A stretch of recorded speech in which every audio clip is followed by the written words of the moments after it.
It can do things like you said, help you, get things done faster, can automate certain tasks, but Mm, also it can even help with research or even get you started with, care plans and do different things that you may take you a while to kind of set up, but it can at least get you started and you can take it to yeah. the last. Because really, let's be honest, 80% is the 80/20 rule. So 80% of something is just Mhm, the setting up, getting all ready.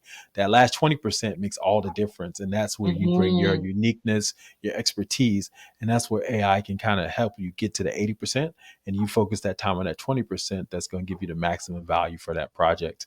So to your point, it's not something to be afraid of, but it's something to be aware of, and yeah. hoping all nurses and healthcare organizations start to utilize it and not be afraid of it and kind of move it forward. And so speaking of moving forward, I mean, you're doing some innovative things, not just with building your business, but also in social media.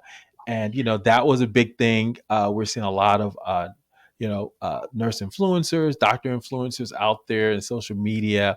Why is that important to building your brand as a nurse or just a healthcare professional, in this new age of the social media and speaking the value that you can bring to the audience? What does that mean for you, and why do it now? What's the Mhm. goal, and how should nurses think about it?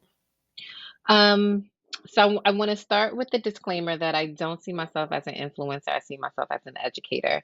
Um, the word influencer has so many different nuances that it sometimes makes me cringe because that is a job. Influencing is a job on social media, and to me, this is not a job. This is just my passion and my life's work. If you're running RPM, CCM, or chronic care programs, hear this. Remote care claims are the only claims in your practice where the documentation is the service. An office visit happened. A person walked in. If the note is thin, you've got a documentation problem. In remote care, if the note is thin, you've got a billing problem and usually missed reimbursement. I'm Theo Harvey from SynsorMed. We've supported over 40,000 remote care claims since 2014. We took what we've learned and built a simple one-page remote care billing checklist. It walks you through the 3 diagnostic checks we use to spot exposed and missed revenue, scoped to your actual RPM and CCM volume. If you want to know today whether your remote care billing is tight or leaking, grab the checklist, click the link, drop your email, and get instant access to the free remote care billing checklist.